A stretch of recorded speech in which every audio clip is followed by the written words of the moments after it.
Material women in large paper. No Ideas Original, episode 5. Episode 5. Yo, We did a whole month. that's what I have to say. 5 weeks went mad quick, right? Yo, son, listen, man. Being on lockdown, shit. Ain't got nothing else to do. 5 weeks to go by quick. But I enjoy it, man. These weeks have been good. It's been good to build with family. It's been good seeing just how the kids grow. Just to see how they do shit. How my wife do stuff. Yeah. And even myself, man. So what you did this week so far? How was your week? Week was good. You know, dialysis was good. My treatments was great. That's good to hear. You know what I'm saying? And no bullshit going on there. You know what I'm saying? With people being sick or nothing like that. So they really on top of the cleanliness and the protocol of how it coming in, wearing a mask. Make sure you get your temperature before you come in. Make sure you got no temperature or you got no fever, none of that. So they are sharp. They sharp with that. Yeah, that's good to hear. My mom's friend got caught coronavirus going to the emergency room. Say word, yo. Yeah. So many people I know, whether by friend or otherwise, and we actually died from it. Honestly, or how they're listing it, and people are sick. You know what I'm saying? Yeah. I'm even concerned about my sister a little bit, who's out there. We on the best of terms, but she's like a cab driver, and she's driving people coming back into contact. Yeah, with people so like crazy. Yeah. My mom said she's alright, but that's good. Until I hear from her. Yo, did you watch the RZA and Premier battle? Did I ever? Come on, bro. We had we had our predictions, and I don't know. Our songs came out. That's true. That's true. Just to get a rep, when I heard above the clouds, above the clouds, like they played it. Fire. That's a classic joint, man. And shout out to Deck on that. See, show you Deck is underrated. Yeah, Deck is really underrated. I'm gonna go out on a limb and say that was closer than what I anticipated it being. And I don't know. To me, it's debatable. And I say that because RZA had the garbage sound system, but once RZA actually fixed his sound system up, a lot of stuff I was like, damn, yo, RZA really took us through some chambers. I was starting to forget, like, oh shit, he did do that. Exactly. But then I heard there's a little skirmish. About what? The ODB shimmy joint. He didn't actually do Fourth Disciple. Yeah, it wasn't produced by him. He was actually doing that, but you kind of get the aura of what RZA was putting out there. And he kept because I was starting to once Premier went to Dwick, I was like, yo, that's his crown jewel. Mm-hmm. What he got after that? But I started, he got crazy MOP shit we ain't hear. Yeah. Crazy underground shit we ain't hear. But I didn't think he was gonna let that out. I mean, well, you see, he played the Most Def joint. He played the Most Def joint. I forgot about that. Yeah. It was thoroughly. I bought that album. That album was dope. Yeah, it was thoroughly entertaining. I'm not gonna front. I had a good time. I watched that. Then I think, Saturday the 18th, we got Babyface and Teddy Riley. That's gonna be fire. What you think about French Montana's and Jim Jones? They going crazy, and then you got Ja Rule and 50. That's gonna start. Look, I'm gonna tell you this: Ja Rule versus 50. Ja Rule got a lot of hit records. Sure. A lot of hit records. So we talking hits, that'll be closely contested. I don't know. I think Ja Rule has fell out of favor with the people. So just by that alone, he may take the L. 50 has fans. Yeah. Despite the music, his persona has already drawn enough fans. Regardless of the music, he got the shit going on. Yeah, he got the shit going on. Ja Rule kind of now a mascot for hip hop. Like people got the shit going on. They can only keep it musically. Yeah. You can't even keep. You know what I'm saying? The other thing that I did last week that I thought that was dope, and it makes me think about when we was talking about the DJs and the cash apps. Right. DJ Envy did a fundraising effort called I Love the DJs, and he had like they raised some money. They raised over 100 racks. He had the whole day lined up with different DJs. So I tuned in, I tuned out. Right. But the two DJs that I did watch, and I was like, oh shit, they light years better than everybody else. Kid Capri, they put Kid Capri on first, and then they put DJ Scratch on after Kid Capri. You heard his name in tapes, just like, yo, I wonder what it is. Yo. And now we get to see the nigga live. Yeah. Kid Capri in his living room, just doing regular. Exactly. They was rocking sets without popular records. All the other DJs they had on was dudes who play on the radio, so all the radio songs they was playing. But I think after DJ Scratch, I think it may have been Camilo or somebody came on and they acknowledged I think it was Camilo, or I forget what the other dude is. Yeah. I forget his name. But he came on and he acknowledged, he was like, yo, people know me for rocking clubs and partying. Yeah. That's what we gonna do. I'm gonna rock the club, we gonna party. But Kid Capri and DJ Scratch, DJ Scratch was like light years ahead of all these other dudes when it comes to scratching, mixing. His sound, his sound crazy. for music, and if you ever listen to a Scratch set, his selection, he can go anywhere with it, son. Yeah. He go anywhere, and coming back, and the fact that he's a showman. And yo, don't forget, top of the line. Dude's a producer too. Yes, and he only sir. played one record that he produced. He played Rampage. Actually, EPMD and LL. I'm anticipating a Scratch album with Planet Asia. I heard in a while. I like that, and it's dope. Bryce got an opportunity to work with Planet. Planet from that Fresno, California, that West Coast area, and got mad love from New York because he's 5% too. I'm sure that lends a little extra oomph to it, but the guy's nice. And Scratch, like you said, Scratch is a producer. It's nice too. Yeah. Then the other thing that I did this week, that somebody tipped me off to the hype behind Love Is Blind. You ever watch that? Love Is Blind. What's that? So on Netflix. So Love Is Blind, and I know a lot of people have seen it. Love and Blind is on Netflix, and it's Nick Lachey and his wife that they set up a social experiment where a couple, a male and a female, they talk through pods and can't see each other and interact with each other for a number of days, and then somebody proposes to a person, and then after they propose to the person and the person agrees, they actually meet the person, and then I forget how many days it actually is that they have to get married. So it shows them with first having in the pods? And they in the pods just having conversations, getting to learn each other first, and then after they get out of the pods, I think they went on vacation, they lived together, met the family, all that shit or whatever. So stages. Okay. Yeah, and I think it was like 10 episodes, and yo, it was actually a pretty decent show. Yeah. What made it a decent show was just the whole social experiment around if people actually fall in love based on getting to know somebody emotionally, spiritually, versus attraction. When you meet whoever we've met, there's always the initial attraction. And then once the initial attraction gets past that, then it's about how do we connect? Yeah, you connect, you communicate. Yeah, how you connect. Of course, the cliche, cheesy, the shit you got in common. But then it goes beyond that, son. You know what I'm saying? Yeah, can you live with a motherfucker? Yeah. They had, I feel like it was like 4 or 5 couples at the end, and out of the 4 or 5 couples, what happened was they go to the altar. And when you get to the altar, the person has the opportunity to say, both of them say whether they do or they don't. And that's it. It wasn't, yo. Put it on the altar. Yo, real shit. For me, the people who said I don't, it wasn't surprising because throughout it was telltale signs there that you was like, nah, this person ain't really feeling this person. Like, it was one woman who refused to be intimate with the dude.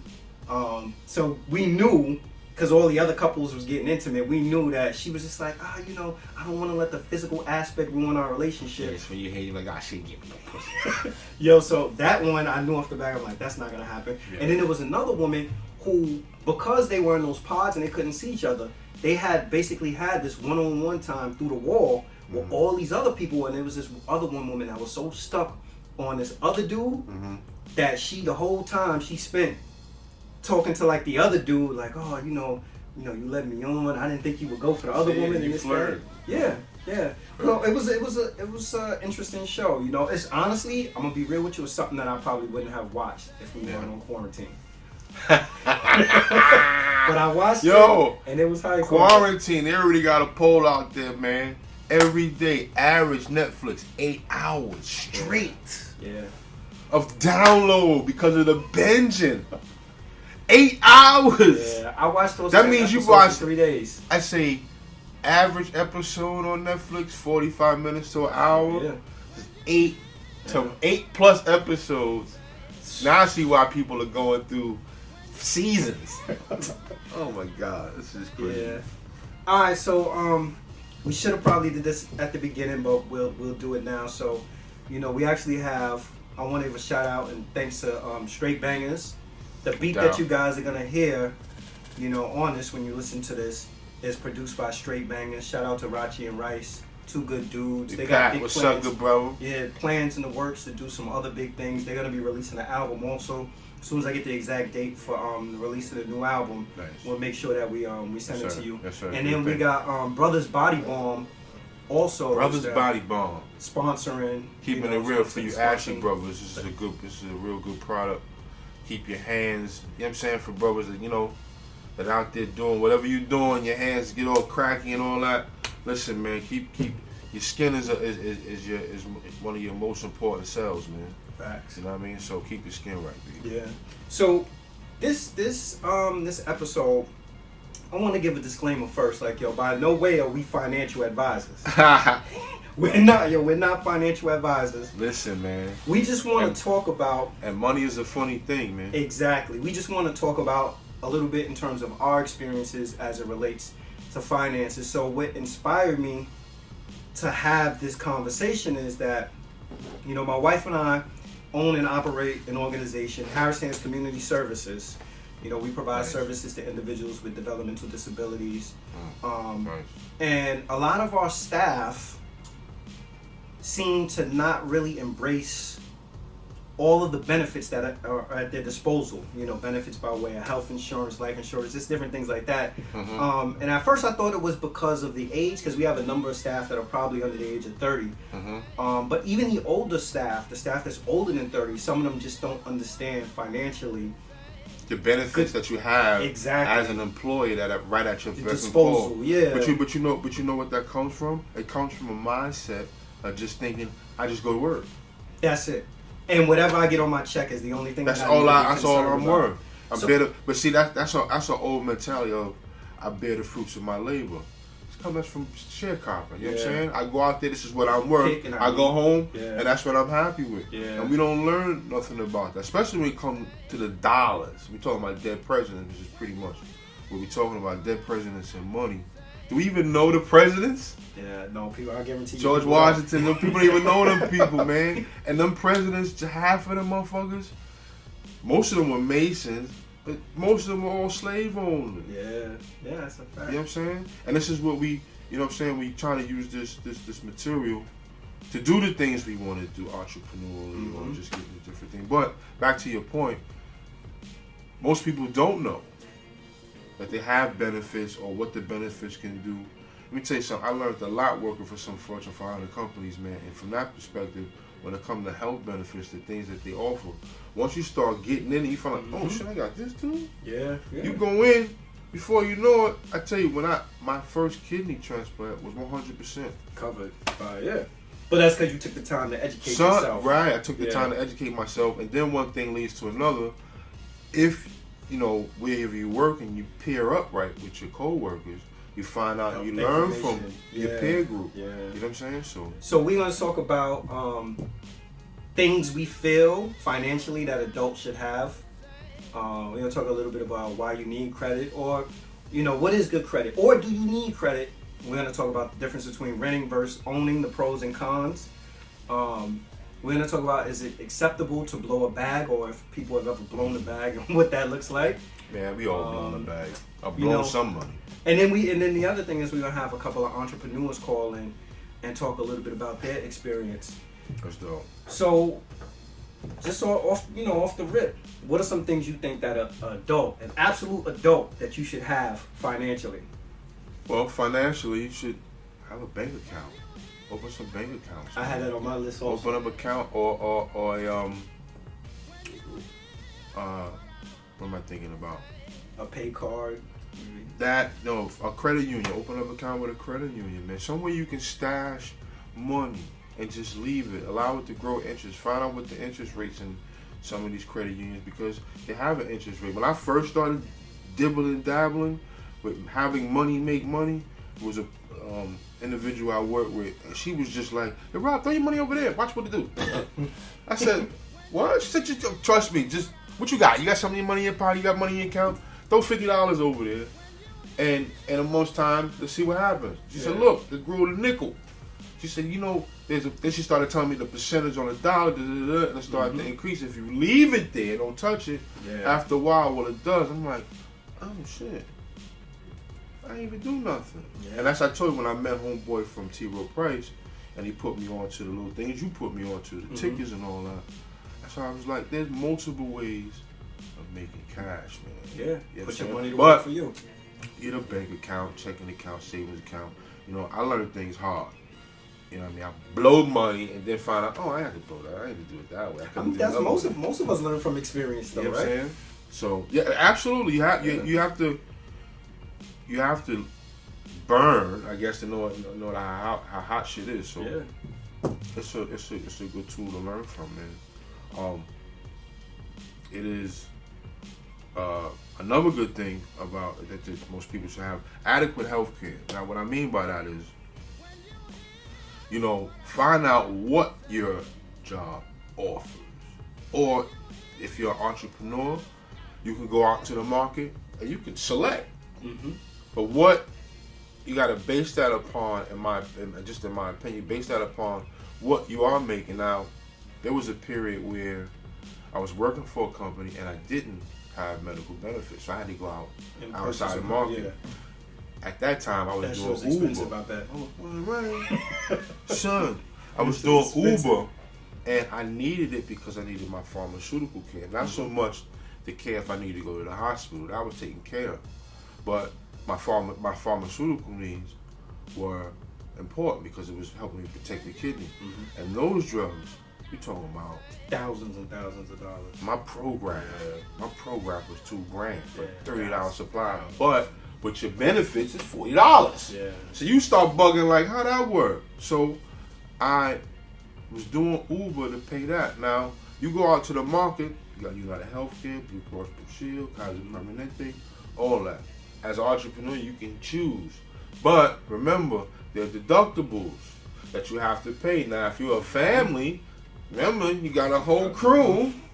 So the deductible is like, you be like, hold on, before anything kicks in, I gotta pay that. $500. Wow. Yo, I'm gonna tell you the crazy shit at our agency. But it teaches you how you gotta balance your paper. So if you are an entrepreneur, you gotta have multiple streams of income just to supplement healthcare. Yeah. You gotta have a stream of income that's dedicated to that shit. Yo, at our agency, we got over 100 employees, and out of 100 employees, less than 10 people actually select the health insurance. And we pay 10%. a substantial portion towards, I think for family, Who's your we provider? pay 50%, Blue Cross Blue Shield. We pay 50% for family, and I think for single, we pay 75%. See, and I'm making that face because I know what Blue Cross Blue Shield offers. Yeah. If you read, you just gotta read. And here we go. This is back to knowledge, man. I'm telling you, this, all our episodes, we're gonna talk. That's gonna always be there. The theme. You know what I'm saying? Knowing. Yeah. And man. I hate to say this, and I might say this multiple times. People don't know that they don't know, but you have to force. You have to put stuff out there. Create a bulletin. Put something up there. Yo, that's healthcare. Put it on a big orange piece of paper. You got healthcare. You know that, right? Think of it this way though. The government actually imposed the penalty. So when you go to file your taxes, they ask you like, yo, you have health care, you know, what these people covered as a result of it. But a lot of the staff only think about, they go to work and they think about only the bottom line, like how much I bring home. So people are reluctant, and I wanna say also, because you don't know what people's financial circumstances are. People are reluctant to have thinking, the living situation. exactly the $75 to $85 deducted out of their check for it. plays But a the role. flip side of it is, if you're unwilling to have that money deducted out of your check, and you got to do emergency room visit or a hospital stay, that's thousands and thousands of dollars in But bills just- that people have racked up. If you decide to get in an ambulance, that's $300 once you step foot. Yeah. You ain't put nothing on your arm for blood pressure. He ain't check nothing. That shit like That's a, the like a cab limo ride, ride. son. Yeah, $300. That shit like a limo ride. And Uber every XL. son, that's it. $300 you coming out your pocket. So you wanna, with your benefits, that ride might be $10. Yeah. It might be $20. It might even be $50. And they give you, health insurance companies give you a breakdown of what it actually costs and what your insurance is taking off of. Because I tell you, going to dialysis, about $9,000 a day. That's what, yeah. That's what I was gonna say. So, people, and I'm saying to myself, God damn, every time I sit in this chair for 4 hours, someone just made $9,000. Yeah. For 4 hours. But people are reluctant to pay the money for health. And I think people hear numbers like that and they get scared and they don't want to deal with it. If I get sick, nah. Right now you need good health care. You need great support. And trust me, there's a difference in healthcare. And Janelle, my wife, would be as a prime example. Because one time she seen me when I went to the hospital one time. It was like, well, goddamn, what type of benefits you got? I was drinking like this, son. Versus when you go to, and I sometimes think it's demographically too. Of course, where you go to the doctor at, because them niggas won't even give you no water. Fuck around something to drink. Yeah. That plays a part. So you need to know. Yeah, son, you need to know, man. And it's out there, but people take more chances on their generational living, or how they've been taught to live, or what their circumstances are. They don't even inspire to take a leap of faith sometimes. You know what's fucked up about that though is that you think about it. So you have no health insurance, then you get in a circumstance where something happens, and then afterwards, that's when people be like, "Damn, I need to get insurance." Right. And then the health insurance be like, "Yeah, this is a pre-existing condition. Why would we insure you?" I got denied because of that shit. Yeah. For long-term disability, they said, "Nah, sir, show the records." And where it screwed me up was a doctor kind of reiterated. I was going through the whole process until he mentioned, "Oh, so you was in Maryland too? What happened there?" And then once they put it in, means it was records, like, "This nigga put the Connecticut record, my Maryland records, like we was out of there." And once, forgot who it was, but once they seen that, they mentioned pre-existing condition. Yeah, that pre-existing. They don't want to help you, man. You gotta be on your own, which puts back responsibly back in my pockets. And now I have to think life alternatively. You know what I'm saying? I gotta think.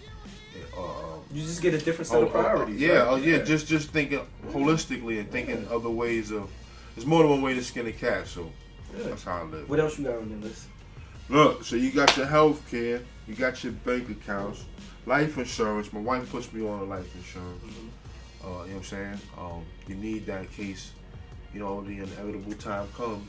They gotta bury you. Caskets cost $10,000 or better. And if you want to plot, how you want to go? She always asks me that. How you want to be laid to rest as a Muslim? What are you? She said, "What are you? Christian? You Muslim?" And I say, "Yo, babe, I'm a free walker. I'm a free thinker, man.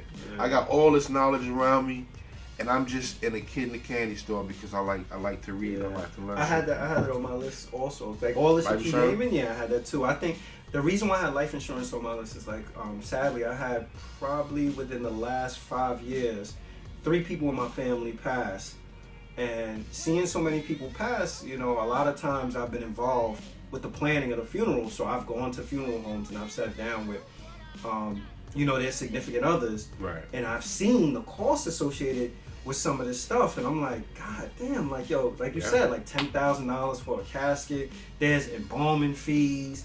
There's preparing the body. There's picking up the body. There's transportation. There's so much shit associated with it. The logistics of it, to and fro, what church, what venue, the afterwards. Yeah, the cost associated with it. For me, life insurance is important because I think when you pass away, whoever your significant other is, or whoever the person is that's handling your affairs, is vulnerable, and they actually have like a document that you're supposed to. The funeral directors ask people to sign saying that they're not purchasing these products under duress. Right. But people are vulnerable and they get roped into, I want to give my family member the best send off. So you could sit down and have good intentions for all the shit that you want to do, and then they give you the bill and they be like, "Yo, this is $60,000 or whatever associated with it." Excuse me. For me, I don't want, and I see, and again, I'm saying this not to be disrespectful to people, but if something happened to me, I don't want my family to feel like, damn, like, yo, we got to do a GoFundMe, or we got to do fish fry, or any of that shit. GoFundMe, what's that, 2 years old? Come on, son. GoFundMe? Yeah. how can I say this? In respects to things like GoFundMe, there are charitable situations where stuff like, remember old school back, you have a rent party or something. Yeah. Because someone is really in need of it. Yeah, it's times when it's appropriate. It's times when it's appropriate. That part of living should always be a part of your, you know what I'm saying? Yeah. We're not going to be all here forever. You know what I'm saying? And when you're forming a family, those are things you got to be, that's on the table too. But yeah, I just don't want my wife to that. to have to rely on anybody to take care. You know, yeah, we gotta get accustomed to that. And that's life insurance is a big thing, man. I think that's really it. My ideas around money and how you maintain it. You know, have multiple streams of income. You know what I'm saying? Always be inspired to learn and do something else, because you never know who you're going to meet, who you may come in contact with that may deserve the talents or something that you've learned over a course of period. You'd be like, oh, I can fill in for that role for a quick little while. Yeah. On my list, I had the health insurance, I had the life insurance, I had the bank account. So we right there with those three, definitely. That's what kept me afloat. Listen, I've been a single guy for a long time. I went in and out of relationships, and when I'm in now is my most committed, because this is where my life ends. This is it. I'm not going no further. All the date shit is done. So, you're not gonna be on Love Is Blind. No. But to maintain the lifestyle that I had, almost 44 years of my life, make some money. Have multiple areas of money, so you ain't got to keep digging in one pot. Yeah. You know what I'm saying? And when shit hit the fan, you got something right there where you can reach for it and get you out of it, so you can keep the ball still going. Yeah. You know what I'm saying? It's all about having just just areas where, yo, look, you good over there, you go over there. And if you're just a good-natured person, keep good energy around you, because it's not really all about the money. Mm-hmm. You know what I'm saying? It's good having knowledge of the money, which my wife is, kind of reteaching me again. I always mention her because there's shit I was just oblivious of, and I'm watching how she amassed what she does in the capacity of how her life is. You know what I'm saying? It turned out just like, although you got this going over here, but you excelling here, that ain't stopping. Yeah. One is not interfering with the other. That's the next one. The next thing I had a source of income. Whatever that income may be, like that income, and a lot of people get it twisted.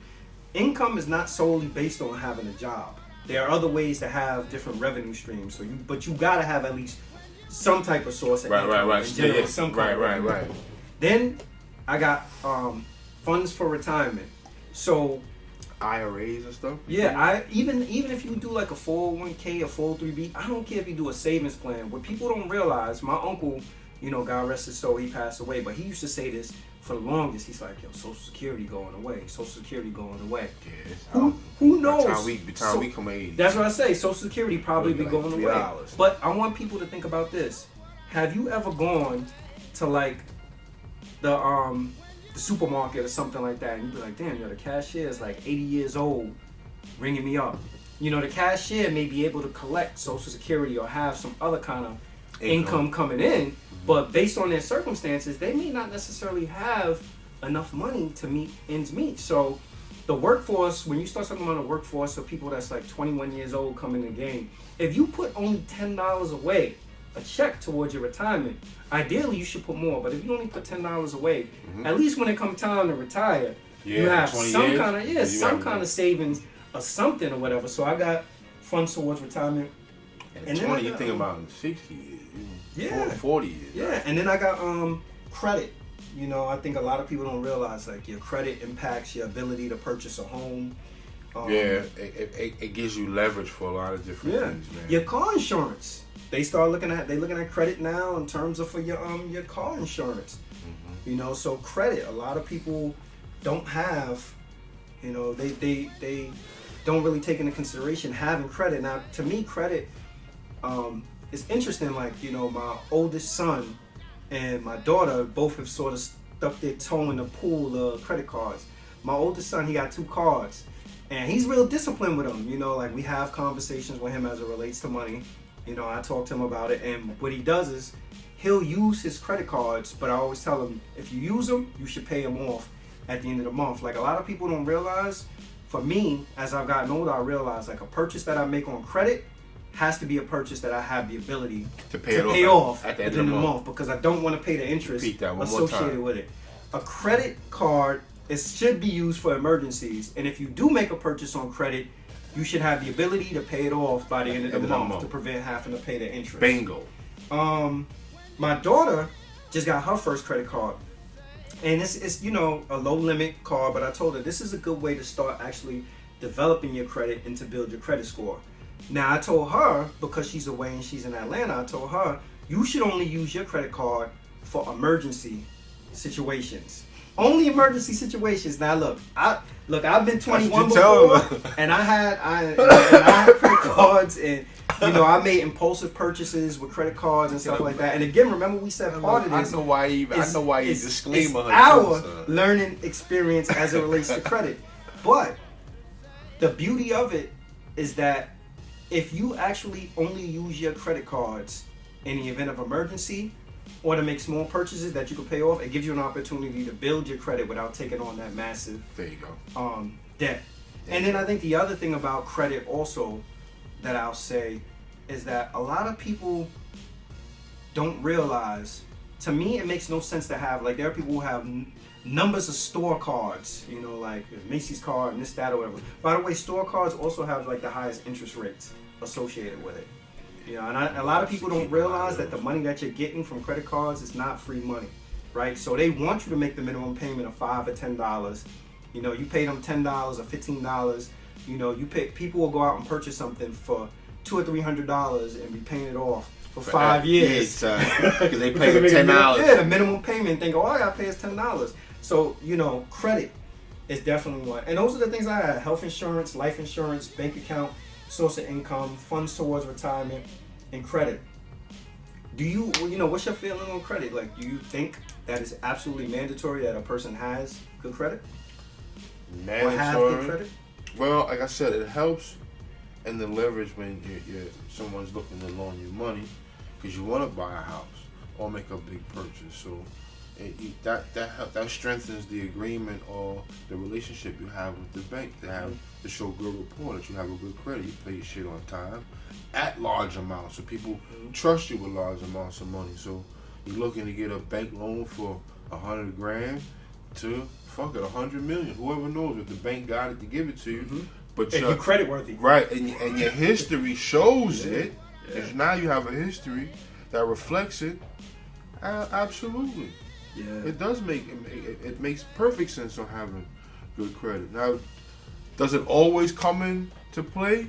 Of course, we live by the almighty dollar too. People still live with the money in the shoebox on the mattress. Yeah. As long as you got, you got that money, you got the means to negotiate or whatever. Yeah. You know what I'm saying? You can do it that way too. Yeah. There's now workarounds where it's not a workaround, but it's more so like they force people to establish some type of credit or to establish how they actually have the money. So when you go to buy a house, $50,000 can't magically appear in your account.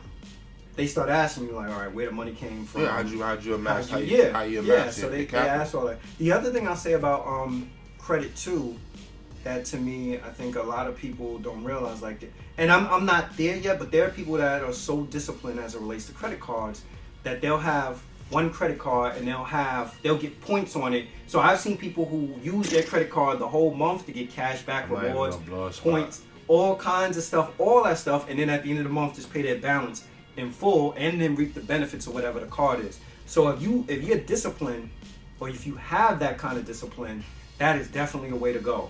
Yes, sir. You know? I agree. Credit, all I'm gonna say. Credit scores range from anywhere from 300 to 850.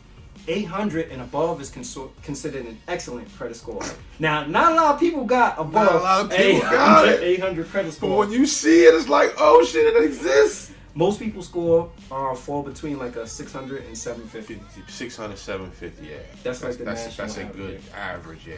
Now, the better the score, the better the interest rate you better get. interest rate you get, people are lending you some money. Yeah. You know, there are people who they'll take a credit card and the interest rate is 25%. 25% on a credit card is a really high interest rate, but people want to have the ability to say they have a credit card and they want instant gratification to be able to say, like, look, I put the plastic down and I got what I want. Right. So, yeah, that's something you have to deal with. I was as I was thinking about this topic, also, you know, I got into renting versus owning. And the popular opinion as it relates to this is that, you know, a person should own their home. But personally, I believe that there are pros and cons to owning a home. So I actually put together a list, right? So when you own your home or you own property, you have equity in an asset, but it does require you to have some cash flow and a credit loan because you don't have your landlord. Remember, when you live in an apartment, you got a landlord. Your hot water heater break, your boiler go out, whatever it is, you just call the landlord and the landlord come in. Yeah, and they take care of it. You live in a house, essentially you're the landlord, so when all that stuff goes, sink break, you have to replace refrigerator go down, you gotta get a new one. You have to pay a for new refrigerator, freezer, hole in the wall, you gotta call, it don't matter. You gotta get the plumber. It's all on you. And they first step in your house with their nasty boots for like $350. Then you pay for the fucking service. Yep. And listen, it's a whole different ball game, son. Yeah. Whole different ball game. So, I personally renting and owning, we're all owners. We should all aspire to be owners. That's the perfect way to say that. We should aspire to own, but realistically, not everybody can own. Aspire to be owners. Yeah. If renting is your comfort zone because of your lifestyle, how you live, and you think you're living comfortably, I know some people that they live in the projects or they live where they're always paying rent. Mm-hmm. You can tell they don't desire. Or they may not want the responsibility associated with owning. It's not even a desire. Yeah. You know what I'm saying? They don't want to rake the leaves and, you know what I'm saying, mow the lawn and do snow plowing or pay the $350 to have the serviceman. Right, son. You don't want to pay them fees. Yeah. They don't want to do all that. It's too much, but because, like I said, it costs. Mm-hmm. The downfall to me though with renting, and again, I think it depends on where you are in your life financially, where you are in your life in terms of the level of responsibility you wanna have. Because if you think about it, like if you renting means that all the things we described, if it goes wrong, call your landlord come in, your landlord to make the repairs or whatever. Fix everything. They give you landlord give you a new stove tomorrow. But the downfall with that though is that, and a lot of people don't realize, is that if you're renting, whoever your landlord is or whoever owns the property, chances are they're getting money to pay whatever their mortgage loan is and making a profit off of you. Right. So there are people who own homes that their mortgage may be, let's say it's $1,200 or $1,500 a month. And especially in New York City, this is something we should consider because the cost of rent is astronomical. And that's a lot. In New York, there's a lot of places where you're actually living under a landlord as opposed to a development. Yeah. You know what I'm saying? Where they got maintenance coming to go fix it. You living in a 2-bedroom apartment for $2,000 that the person who actually owns the property is probably paying $1,000, and they making 100% markup on you as a result of it. You have no equity. It's not an asset for you, but it does if you're a person who you don't want the responsibility. You know, that is the way to go. Me personally, I do recommend that people own, but I accept and understand that financially, from a responsibility standpoint, there may not be people there, and it may be a process to get people there. Yeah, it's always a challenge, man. Renting, there's a certain comfortability about renting that, like you said, you don't have to worry about the repairs and stuff like that. The repairs and the worrying about things breaking down, because you'll be all over the house worrying about that. Yeah, it's very profitable too to be a landlord. But there's a certain comfort though, in the likes of owning a home too. Mm-hmm. You know what I'm saying? If you're a responsible person, you won't be breaking refrigerators. That's a fact. You know what I'm saying? You're taking care of stuff. You're mowing your lawn. You know what I'm saying? These are just human responsibilities of upkeep of your responsibility of yourself. So or you got that. Like, I'm not gonna lie. I used to mow the lawn, but now we got a HOA. Yo, we pay got them the fees. We got the homeowners association. Fees. So they come. Them niggas all the time. Them niggas put the mulch out there. There's mulch. It smell like manure, but it's like okay, niggas been out here. Son. Is nice. The grass is cut immaculately. You can play golf out that bitch. But yo, we should say though that there's an additional fee associated if you have a homeowners association. There's a fee with it. But you know, if you live in a community that has those things, just go to your meetings. If you have one or two of them, you don't have to go to all of them. I don't go to all of mine, but I go to one or two, which is most important. And you get to hear what goes on in those meetings about who pays for the garbage collection, who pays for how much cash the development has in reserve. Yeah, who's paying for the electricity bill. Remember, people still got to pay for water in that environment. This environment, how much is water? Who's removing the snow when snow is getting knocked? You know what I'm saying? Yeah. All of those things play a part of that HOA fees. Yeah. The HOA fees could be pretty high too. I know my HOA. When you're renting, you got the HOA fees. The niggas still coming. You gotta wait for the city to come clean your shit. Yeah, my HOA fee is I think $273 a month. Really? Yeah. Nigga, I think we had 300. Really? Yours is more than that? Damn. I'm coming. I feel better because I'm complaining about the $273. It was telling us it was incrementally going to go up because we were going through trash collecting companies and landscape. Put it out like to rebid to see. Yeah. So there's a lot of things going on, but I was saying, well, we got money in this. I guess this kitty, but how we to generate money? Well, how do you put money back in there? Because the what you call them? I forgot their names. Damn. We pay the HOAs too. Well, the officers. Son. They charge us for emails. They charge us for pieces of paper they send to us. What type of shit is this? Yeah. You're supposed to be working for us. You're supposed to be helping us out. Elected officials. Listen, man. If it is in your power and you have the desire to want to own. I encourage you. Own. You know what I'm saying? It's a work in progress, and it's something that a family should do. And if you're a single individual, you want to own a home, it's a lot of work. Yeah. You know what I'm saying? Just keeping it real. You know what I'm saying? You're going to be on your P's and Q's, but if you're that type of person, I encourage you. And at the end of the day, you get equity. So when it's all said and done, you use it to your leverage, man. It'll help you to your next property or multiple properties in which you're looking forward to using. Tell me, and land, trust me, in this time, in this era, that's what we need most. We need land, we need property. So we can extend, we can maybe run businesses out of these homes and do different things. Trust me, you can move this and this shit could be a dentist's office. You know what I'm saying? I mean, you can leverage your paper that way, which would create another stream of income. Yeah. You know what I'm saying? Yeah. So next, I want to just speak a little bit about like predatory financial pitfalls that sadly, I think a lot of people that grow up in the hood fall victim to, and they may not even realize it. One of the biggest, to me, predatory pitfalls that people fall victim to is rapid refund.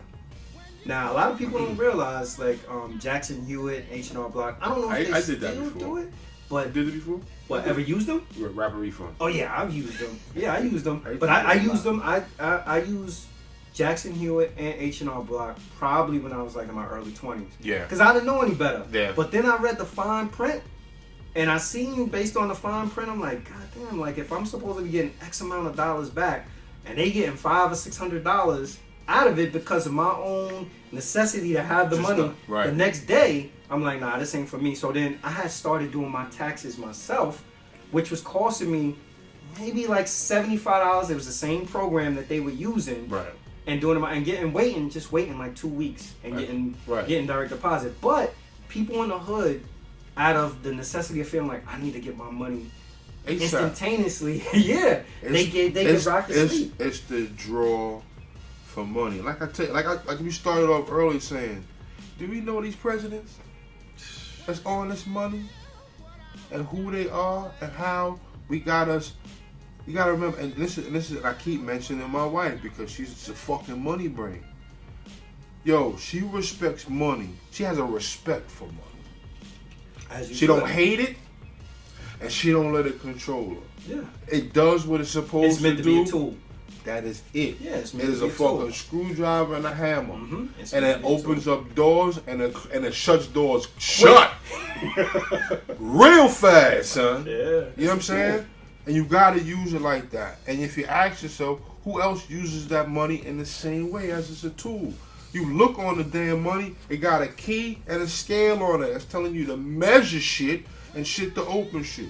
I learned so much about the dollar, who's on it, that I learned it from a different perspective when it comes to money because they use it as a form of just like celebrity. That's the reason why they got them presidents on it. Mm-hmm. At the same time, the presidents were all slave masters. Yeah. So here you chasing a slave master for some money that you want to go spend money on drinking, get your eyebrows done, your hair, whatever the case is.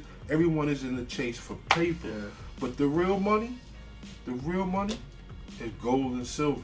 You don't have no material. You need you need substance. You need land. You need property. Mm-hmm. You know what I'm saying? And the other part of that, diamonds, oil, all the commodities which goes into the trading. I want to talk to you about the trading. All the shit you see people in the Middle East with. I was going to tell you about the trading and start thinking about minerals, man, because there's a lot of people that using minerals out here at an abundant rate, man. I'm going to start investing in minerals. Don't give that away. That's something we talk about off camera. We talk about that off camera. Cut. We're gonna talk about that. So, the other thing though that again, all of these things that's predatory. Thing about it is the theme with it is instant gratification. Yeah. So rent a center, like rent to own. Rent a center looking for niggas now. They know what niggas is home now. Rent a center or get. Oh my God.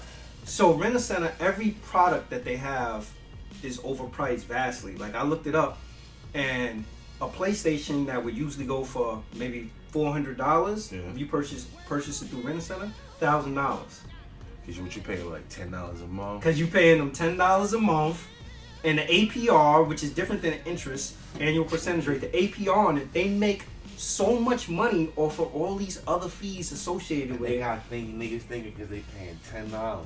Because you paying $10, you get instant gratification. You could get it immediately, have it, enjoy it. So there are people who furnish their whole home and everything. And again, I'm not knocking people for what people do. I'm just trying to educate people and tell people at the end of the day. Rent-A-Center's they gotta make a bread. They found the loop. They figured. But you see, it's all psychology because you gotta think that someone's gonna not know that they're paying more for it because they think they're paying less. Yes. Because they pay. But yo, check this out. Look at this. I looked up Rent-A-Center. I was like, yo, I wonder if Rent-A-Center is publicly trading. Rent-A-Center is publicly trading on the stock market. Rent-A-Center is now currently at $17.10 a share. Their 15-week range fluctuates, right? So their low in 52 weeks was $11.69, and the high was $31.14. So in my mind, I'm like, damn, yo, what period of time throughout the year was it $31.14? I wasn't able to do the research for it, but I almost died. That's where I was going with it. That's where I was going with it. February. Yeah, that's where I was going with it. I'm like, yo, Super Bowl, tax season, Thanksgiving, Christmas. I've been witness someone going to get a TV for the Super Bowl. Yeah. I've been witness to that. Yeah. So, again, just so people understand, interest is the annual cost of your loan, right? And all of this stuff is in percentage. APR is the annual percentage rate, and APR includes all the other things that's associated with the loan. So for Rent-A-Center, when you go out and you buy the PlayStation, that's $400. Well, they have origination fee.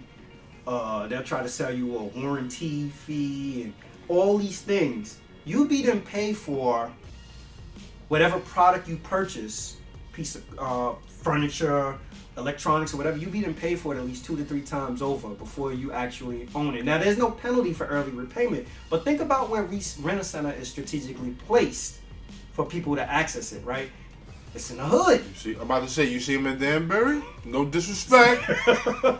It's in the Rent-A-Center. Demographically, when you put it in a place where in an area where people are not genuinely concerned about reading the fine print or reading anything. Just getting whatever it is. They instant gratification. They just want whatever it is. I looked at that's a sad trait that we have as a people. It ain't just my people; it's people in general, son. You want it now. I want it today. They introduced the microwave. That introduced the behavior of shit gonna come quick. Instant. I ain't got to wait three hours for the chicken. Instant. That shit could come in 30 seconds. I looked up different states that are affiliated with that Rent-A-Center is in, and I think the only state they said that has a regulation based on laws was New Jersey. I think by New Jersey standards, and I want you to actually listen to this, by New Jersey standards, the highest markup that APR-wise that Rent-A-Center could have is 30%. 30%. Now 30% is pretty high. Hell yeah. But there's some other states that have it higher. Fuck out of here. There's some people who have actually purchased products from Rent-A-Center or have dealt with Rent-A-Center to the tune of 900%. So think about a person going and buy a bed for $1,000, pay $5 a month, $5 a week, or whatever it is, and before you know it, they being paid $9,000 for the damn bed for a twin size. Yeah, because they paying because you want to pay $5 a week. And again, I want to reiterate to people, there are circumstances that people have. The niggas, the Better Business Bureau. Nah, they've been reported, and there's state regulatory laws. And like I said, New Jersey. Think about it. If we looking at New Jersey and we saying New Jersey is 30% and 30% is high. So what law allows a company to manufacture or govern? They actually they recently implemented. Well, not recently. I think it's been a couple of years now, but they've begin to regulate payday loans because people was getting caught with that too. Mm-hmm. And if people don't know also, if you look at your credit card bill really close, when you start talking about cash advances, your interest rate on what you spend by way of credit using your credit card is usually lower than what the actual cash advance limit is. Cash advance limits on cards are usually maybe anywhere from 3 to 5% higher. I would never recommend anybody taking a cash advance off a credit card unless you absolutely have an emergency and you need to take a cash advance. Yeah. That's different. You know, the other thing. Don't just do it because you can't wait. Yeah, because you're like, oh man, I want to get a couple of dollars or whatever, so I'm willing to pay this money back at the rate of 25%. You know, so just something to consider. Rather than going to Rent-A-Center and purchasing a bed for $17 a month, honestly, I'd rather buy the share for $17 because that's a one-time fee of $17, and the 52-week expectations of it shows that it's going to fluctuate between $11 and $32. Your answer to stuff is to invest. Facts, yeah. Look, $32. $32. Bought 2 shares because you. What'd you buy? I bought the TiVo and I bought the IBO. IBO joint you're talking about. The other joint too that I'll put you on to is Myrna. Yeah. Yeah, they working on a COVID. How you call it? COVID vaccine. Myrna. The joint cut. We got cut again. The joint that we missed. There's another pharmaceutical company that actually is working on a vaccine too, and it's already went to trial and it's had some positive results. I think over today alone, I looked at it. I think it may have went up to probably like from $40 a share to like $80-some a share in less than a day. Now it could just be trendy because everything that's going on in the world, but I'm just saying, like, again, if you got $17 and you want to buy a bed from Rent-A-Center, instead of spending that $17 a month and buying that bed, then you just take the $17 and put it in the share. Leave Rent-A-Center.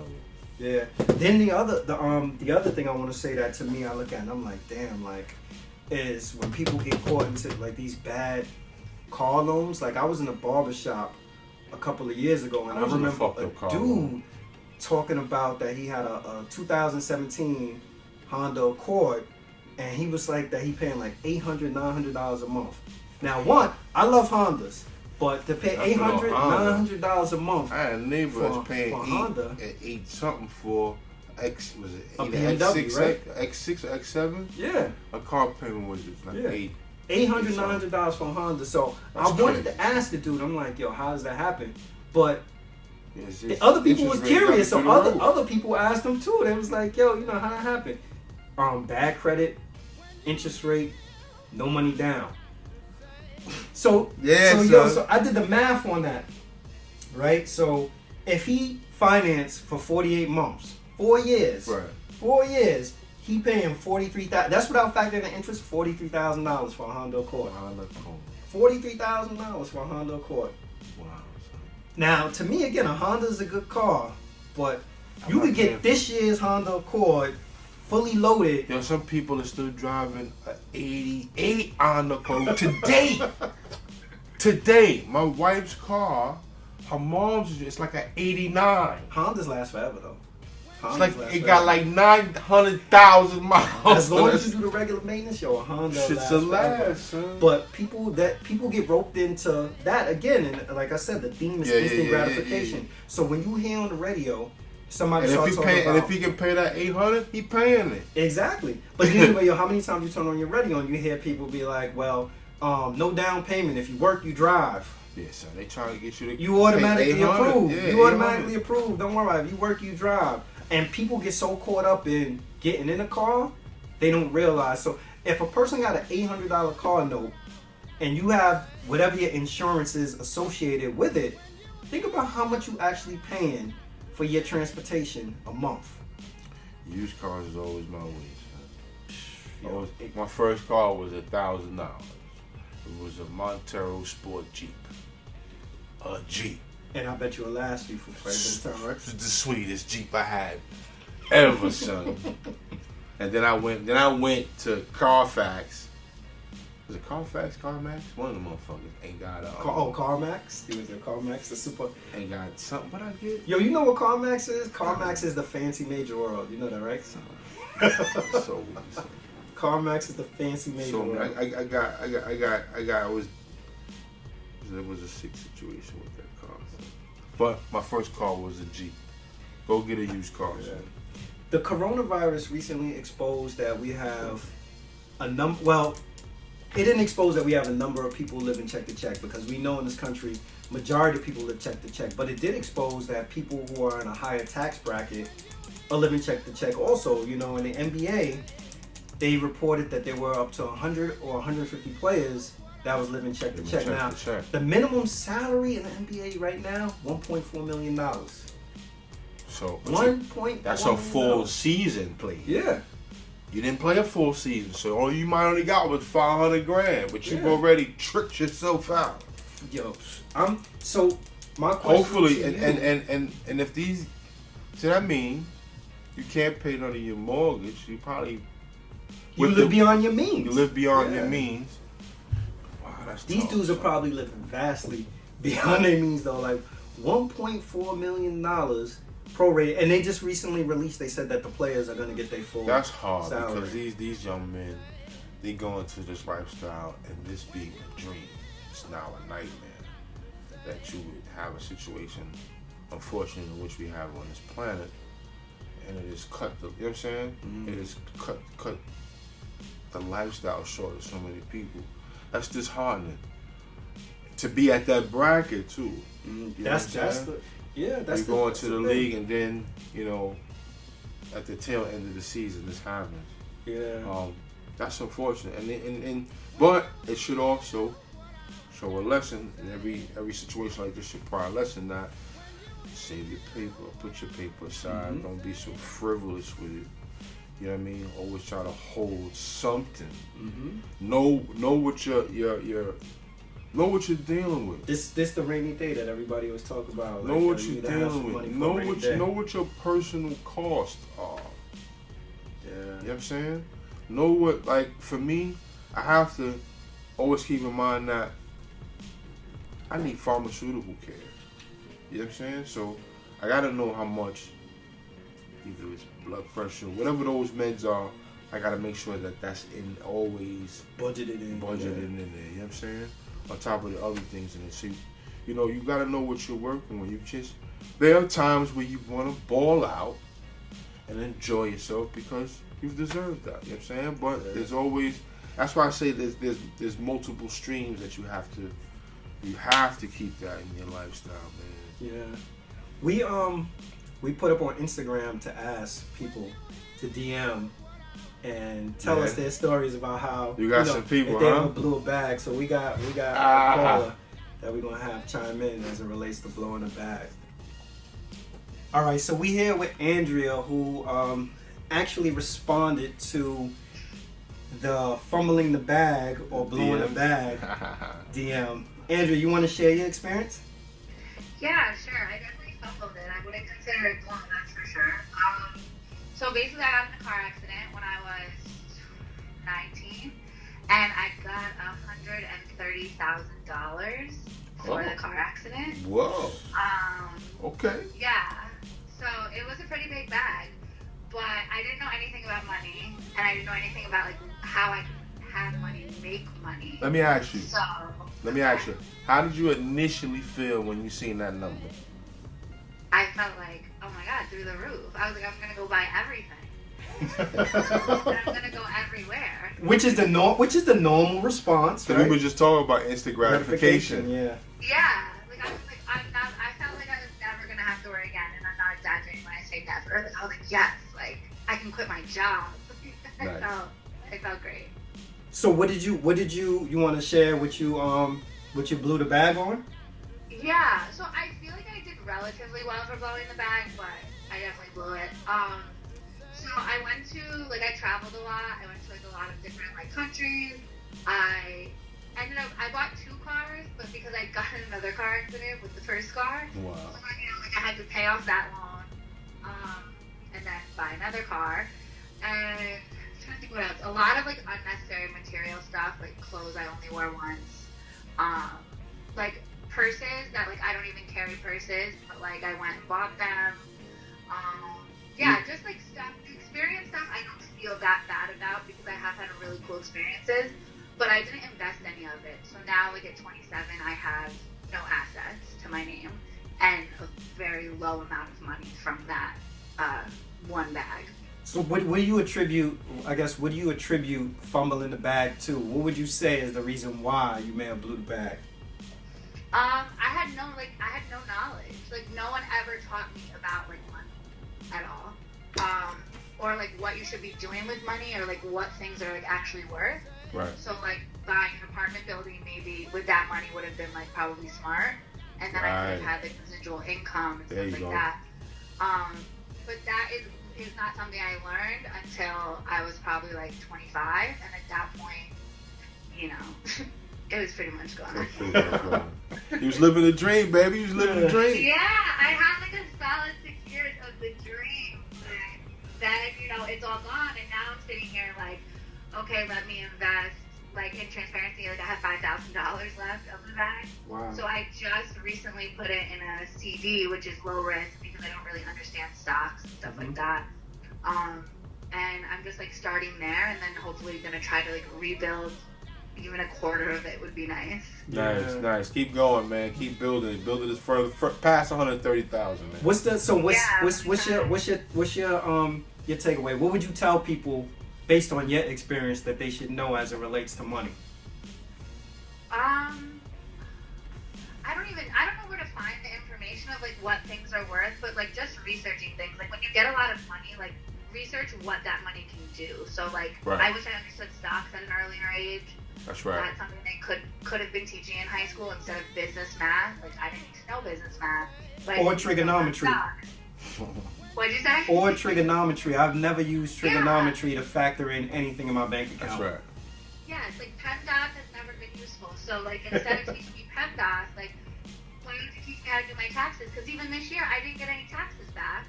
I'm not in, I'm in a low tax bracket, but it's because I don't know how to do taxes. So this year is like the first year I've learned how to like appropriately do things and claim things and stuff like that. So even that would have been like super helpful back then. Yeah. Right. Well, I mean, everything is a learning experience, and to your credit, you think about it. You said you had a 6-year run with it. There are people that probably would have squandered that money within a year. We were just saying that there are people in the NBA, and I don't know if you heard this, that the minimum salary in the NBA is $1.4 million, and there are people living check to check in the NBA. What? Yeah. Man, That's crazy. That's crazy. Yeah, that's like really crazy. Yeah, I feel like I didn't. That's why when you had posted that, I was like laughing to myself because I definitely fumbled it because I feel I have no assets now. So I feel like I got that money and I really didn't do anything with it, and now I have nothing to show for it. So that part like stings a little. But I feel like from 19 to 27, I did pretty decent.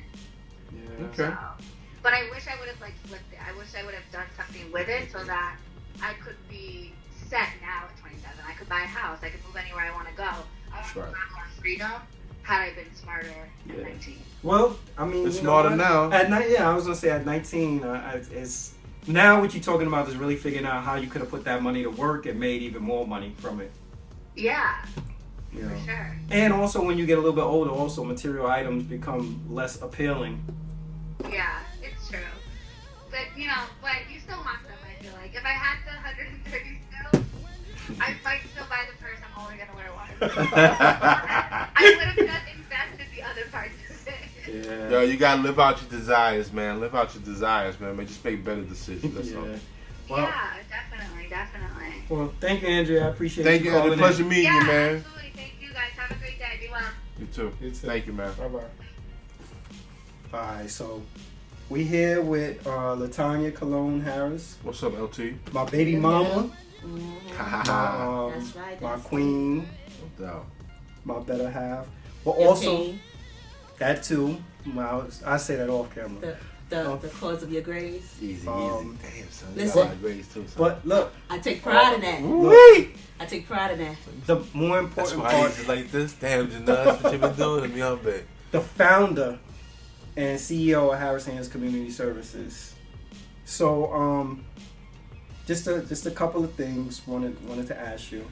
You want to talk about a little bit about the services that Harris Hands provides? Harris Hands is a nonprofit organization that is based in the Metro New York area. We work with adults and children diagnosed with developmental and intellectual disabilities. We provide various community supports, ranging from in-home services, teaching goals, teaching ADL skills, or teaching adults how to become more independent in the community, ensuring that families has respite, which basically will give them some time to take care of their personal needs by making sure that their loved ones are taken care of. We have after-school services for the children. We have day services for the adults. I missed that. After school, son. After school is dope.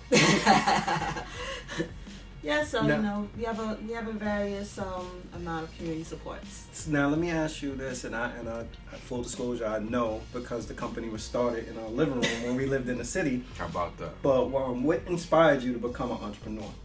A couple of things. First thing is I wanted to provide additional options for people with special needs. Aside from that, I knew that I always wanted to become an entrepreneur. That wasn't my first dream. My first dream was becoming a salon owner. Still entrepreneur. Still entrepreneur. Yes.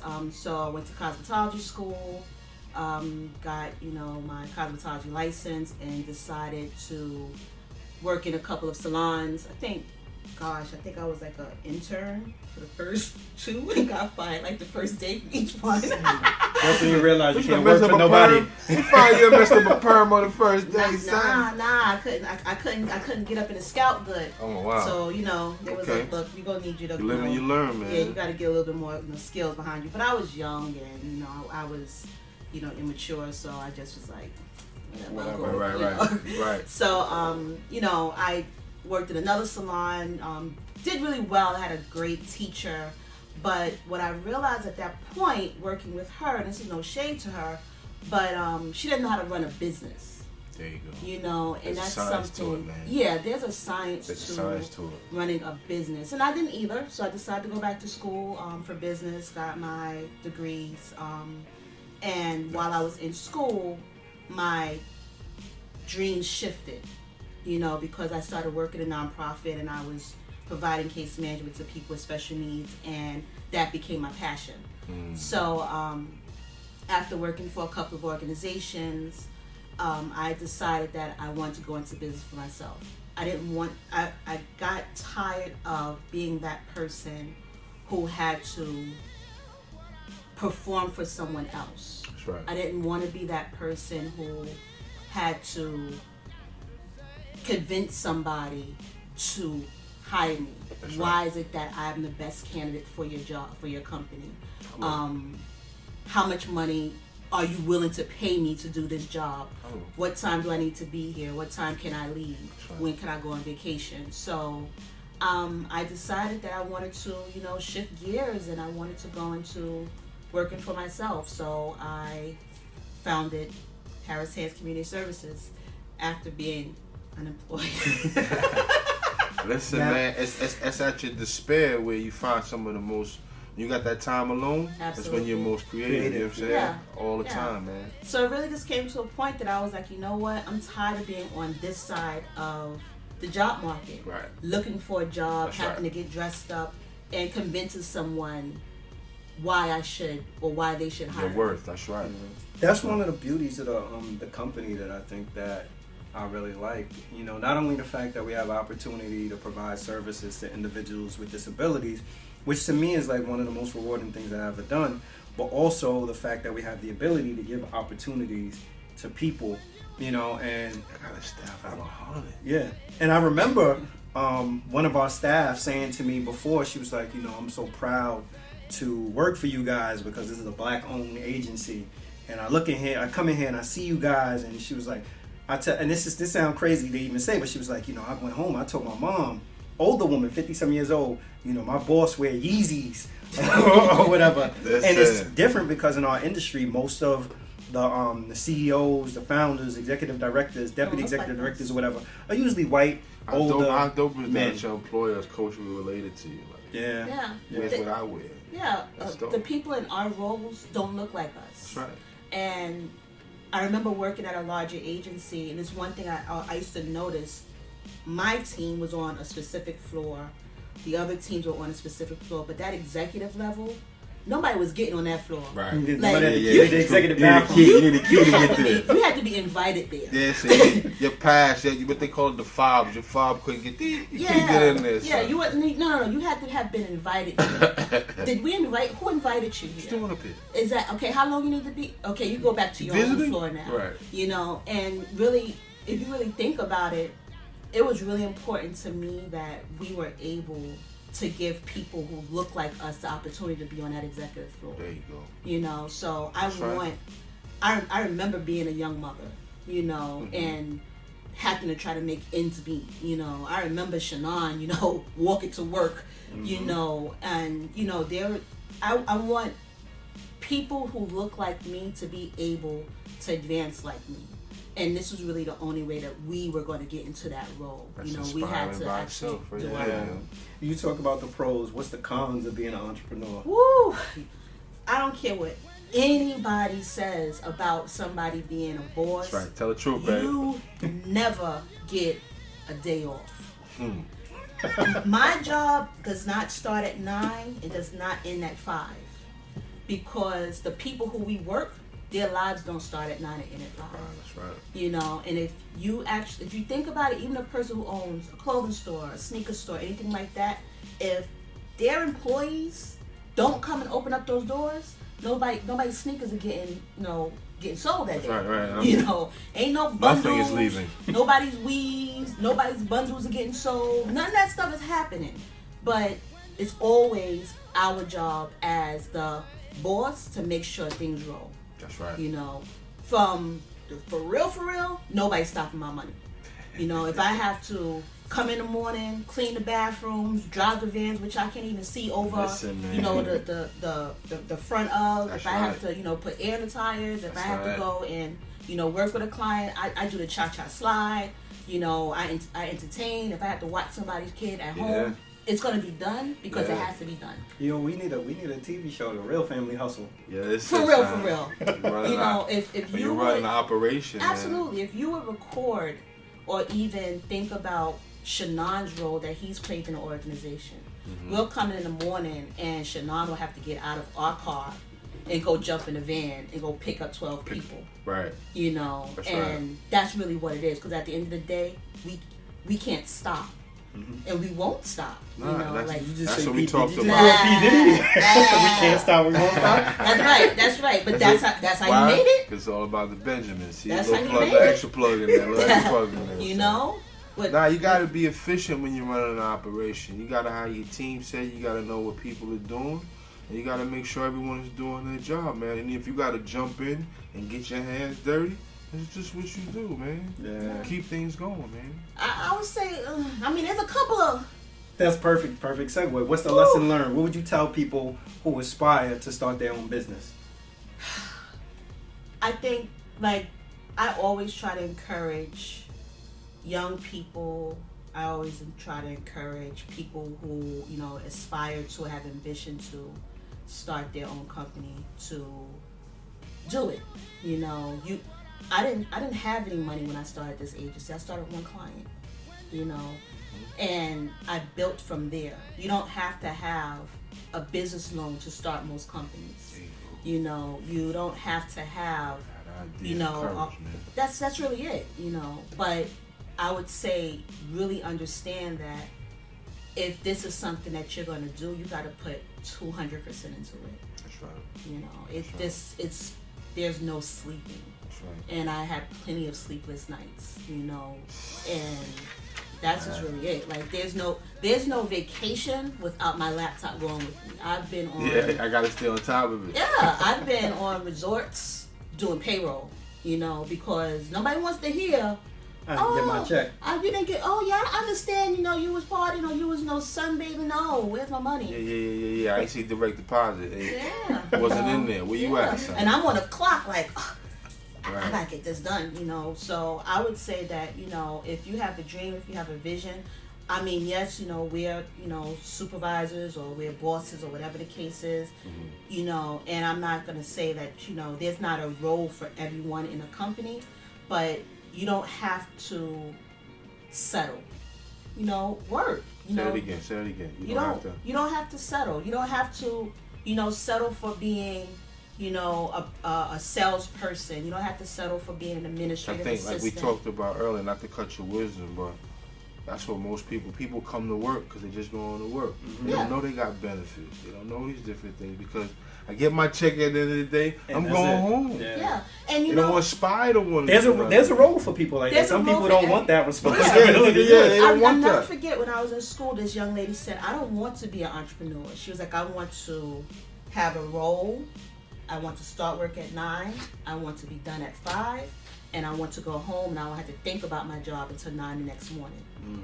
And some days She got that set in stone right there. yeah, and this was That's young. it. And you know, I'm I'm not in like, doing I'm nothing gonna be a else. boss. And right now I'm just like, dang, it's 6 o'clock in the morning, we gotta get up. God dang. Yeah. Why is the sun still down? Like when we left in the morning, the sun was down. Yeah. Why is it that it's still dark? It's still dark. You know, and we have Even to get up after and you've do been it at again the tomorrow. spot 2 hours, it's still dark. Absolutely. You know, there's been plenty of times where, you know, you have to, you know, step in and do, but you know, you don't have to settle. If it's something that you want to do, even if it's doing on the side, you know, you build while you're working. Right. You know, I worked for an organization for a year while I built my organization.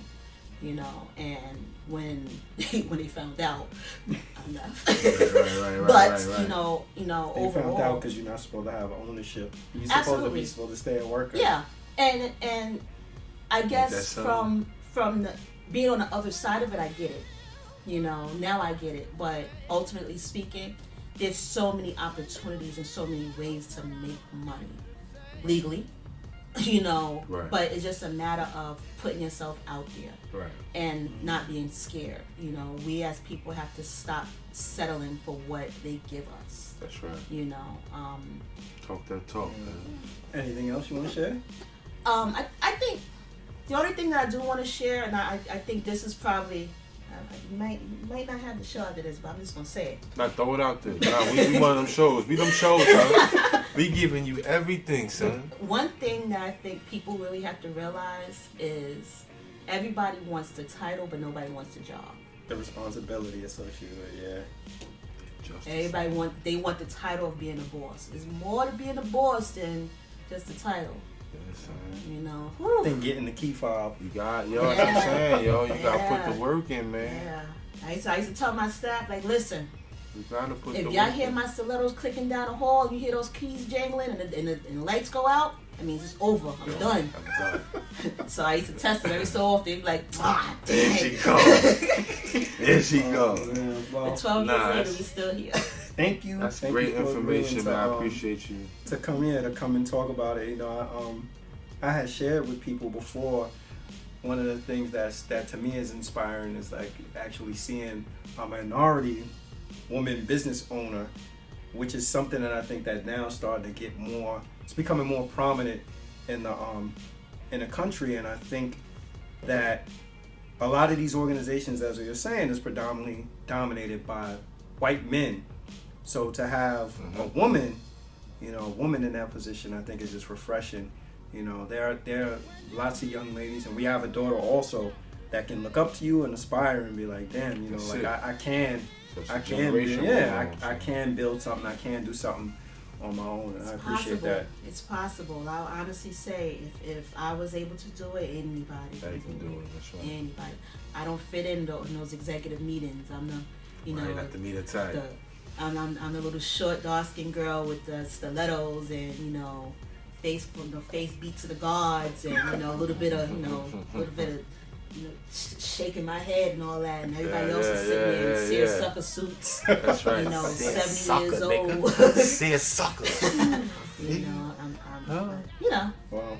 Listen, Thank you. man. Appreciate your time, baby. You're welcome. Appreciate it, man. All right, so Rob, we here now on the line. We got Shontee Seward from the Seward Agency. Shontee, you want to introduce yourself and talk a little bit about the agency that you have and the services that you provide? Yes, hi, my name is Shontee. The business name is the Seward Agency. I can be reached at the Seward Agency at hotmail.com. We are an insurance agency. I specialize in all lines of insurance in the states of New York, New Jersey, and now South Carolina. Nice. Yeah. So what I know you shared with me that you recently relocated and moved from New Jersey down to the Carolinas, to South Carolina. What inspired you to become an entrepreneur, though? I had been in corporate America, obviously, for over 20 years, and I just kind of watched everything and always learned that I was working way too hard to make other people millionaires. So I had been in insurance for about 15 years, and I kind of just studied it and watched it and realized that I could cut out the middle person and just kind of do it for myself. So about 2 years ago, June to be exactly 2 years ago, I just went out on my own and been doing it ever since. Congratulations. Good stuff, man. Thank you. Congratulations. What do you, because I realized, and I shared with you, my wife and I, we're business owners also, and she was just talking to us also about her experience as a minority woman business owner. What would you say are some of the pros and cons of being an entrepreneur? Okay, so some of the pros that I like, I'm able to set my own schedule. You know, I make my own rules. I'm able to work from home when I need to. Most importantly, one of the biggest things I wanted to be able to do was to create jobs for my children, leave a legacy, you know. There you go. Don't have to wait for a corporation to give them a job. Right. And Generational I like wealth. my own boss, to be honest with you. Yes, right. So those are the pros, but the cons are, you know, when you're starting out, you have to expect to work really long hours. You know, you're not getting a steady paycheck, like when you first leave corporate America. Right. You may not have benefits, you know, and then sometimes you may become discouraged or doubt yourself, but, you know, the pros outweigh the cons to me. So you just have to kind of work through them and, you know, you'll be okay.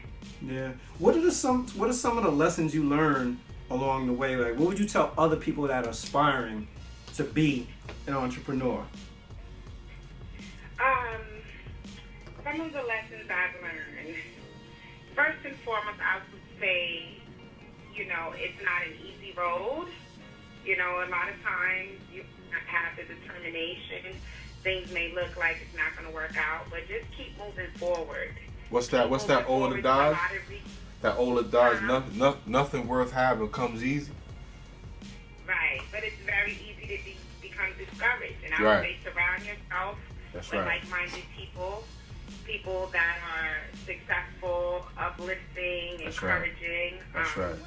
Study your craft. You know, there you go. What you're doing, get all your information, and just go forward. Just never stop. And I'm like, for me, I've been in insurance almost 20 years, but every day I'm learning new lessons, being an entrepreneur, and connecting with people that I like to be with around people that are super successful. I always say, if I'm the top of my circle, I need a new circle. Yeah. So I think, that's very important, being around people that's going to push you and encourage you to do more and want more. That sounds like a recipe to success to me, bro. Yeah. No, I was sharing with Rob that, in our company we have over 100 employees, and out of the 100 employees that we have, probably about 10% actually take advantage of the benefits that are available to them. And the sad thing about it is, before I used to also say, like, okay, it's the younger staff, but it's across the board. It's not only the younger staff. There are people who also won't even take advantage of benefits that are 100% paid by us as the employer. You've been in the industry now for 20 years. You have experience doing it. What do you recommend as a starter life insurance policy for people that may not have a lot of money but recognize or know that they need life insurance? For me personally, I would always tell someone, because that's one of the biggest objections I get to. People say, well, I can't afford to have life insurance. And you can't afford not to have life insurance. For real, sir. That's Nowadays. another conversation that, for some reason, I don't know why people aren't ready to have that conversation, but people don't realize you can purchase life insurance for as little as $20 a month. You can get you a term policy, and what that means is it actually has a term. So the policy may only last 10 years or 20 years or 30 years. But one of the great things about term policies, you can buy a huge amount of insurance for very little. So now is that called life insurance term policy? It is a term policy. So Okay. when you have life insurance, you have different type of policies you can purchase. Policies, whole life policies. Universal. It's a wide range of different policies. But just for someone in general that may say, you know what, I know I need to have it. Right now it's tight. I just, can't really afford, a huge policy, but I need something. God forbid something happens to me, to protect my home, protect my home. You can literally buy like $100,000 20 policy for $20. Look at that. And if you're young, like in your 20s, you can probably buy $500,000 for even less than that. Look at that. Wow. So it ranges. It goes on your health, it goes on your age, and it goes on the amount of insurance you want to purchase. And sadly, most of my clients calling are old and sick now. Yeah. They're old, they're sick, and they're worried now. So now it's like, I need to get something, but that's the most expensive it's ever going to be for you. Yeah, because you probably have pre-existing conditions you consider high risk, and the insurance company is probably thinking. You're closer to death. Yeah, that's what I was about to say. The insurance company is probably thinking, like, we probably collect $1,000 from you, and then end up with a payout of $500,000. Yeah. And even if you're totally healthy, they use a mortality table. So you can be totally healthy, but if you're 65, the chances of you dying before someone that's 20, that's how they're going to rate it. They're going to say, okay, you're 65 years old, you may have 20 more years to live. So now we got to base this rate on only accepting a premium for you for the next 20 years. Where if you flip it around, if someone is 20, you may have 30, 40 years to pay into your policy. Yeah. So you do you do life insurance, you do car insurance as well, right? Yes, I do car insurance, I do homeowners insurance, which include homeowners, rental properties. If you are a renter yourself, you should have coverage as well. I do life insurance, business insurance. I do every line of insurance there is, pretty much. Nice. Right. Good stuff, man. Nice. That's really well, I appreciate you checking in with us and sharing your experience. You want to plug your agency again? Give the name, how they can get in contact with you, and give your IG too. Okay. Okay, so the name of the business is the Seward Agency, which is SEWARD Agency. That's the IG name, Facebook name. Once again, the email is the Seward Agency at hotmail.com. You can call me directly at 803-834-5579. Once again, I do service New York, New Jersey, and South Carolina. Nice. Thank you. Thanks, Shontee, for coming on. God bless you, baby. No, thanks for having me, guys. You're welcome, man. All right. You guys have a great weekend. You too. You too. Enjoy. Okay. Yeah, so that we're joined by Charnay Phaire from Westchester Barber Academy.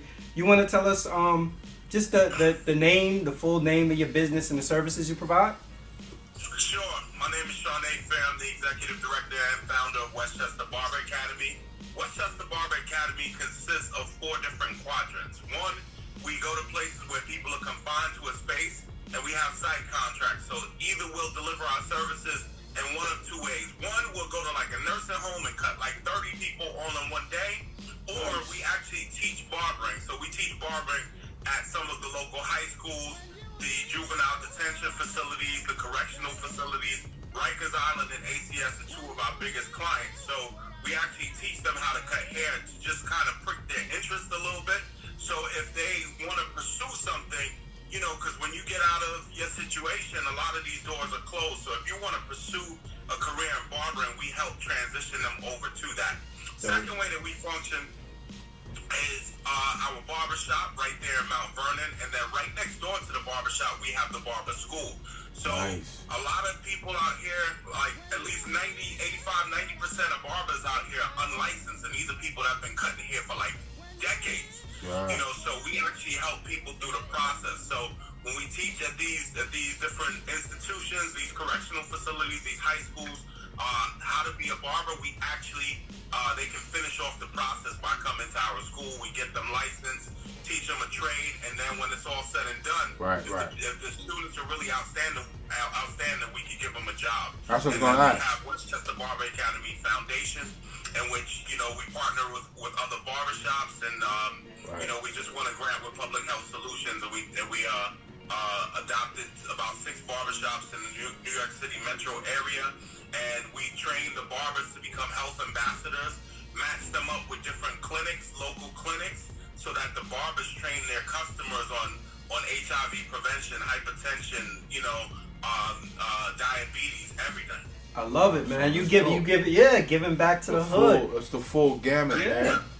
Giving back to the hood. Man, I appreciate that it's bigger than just a haircut, you know, giving people an opportunity to learn a skill, to get licensed, you know, teaching them how to fish for themselves.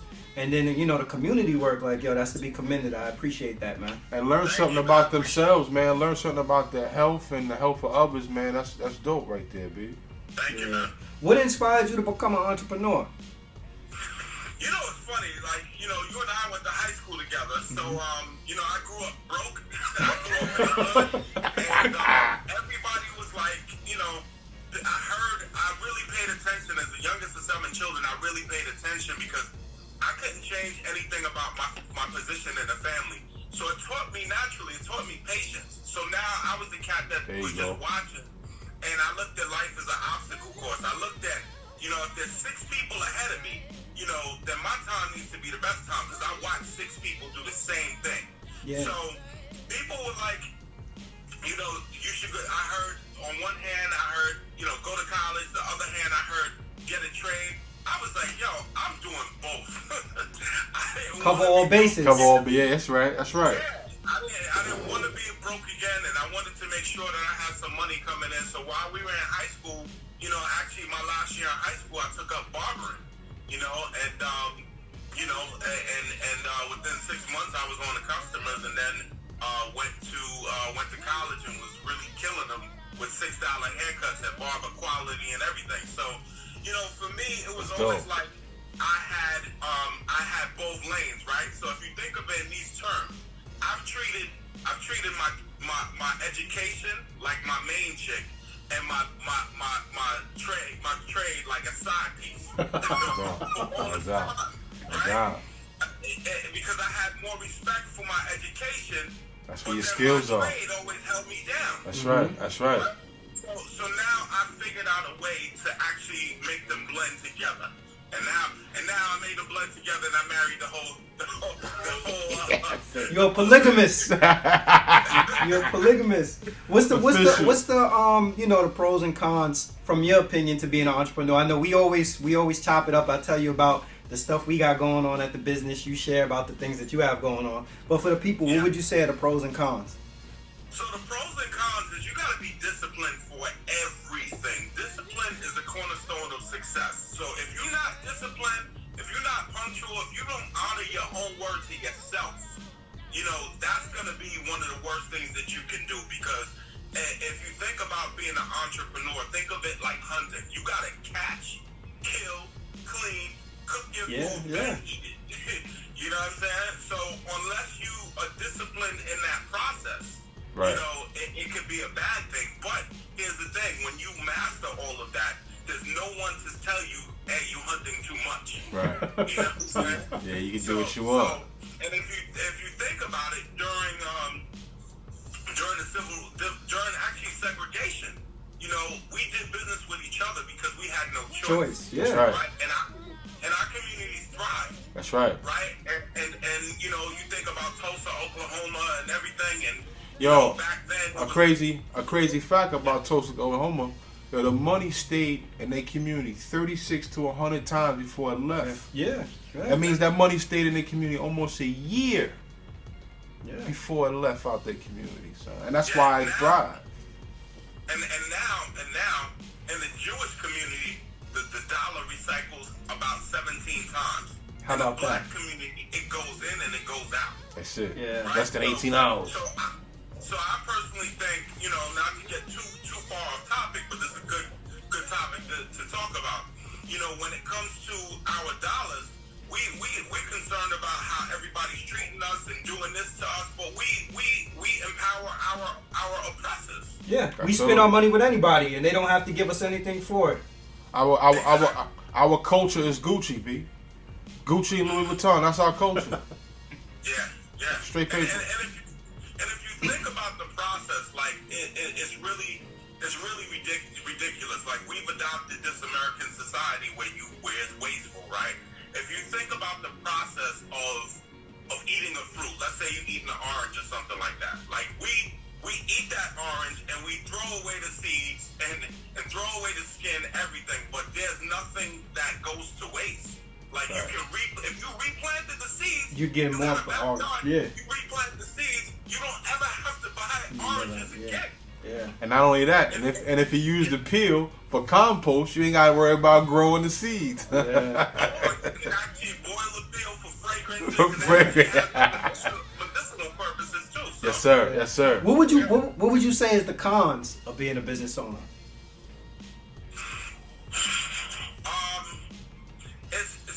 So that's a tough question for me because I've been on both sides, right?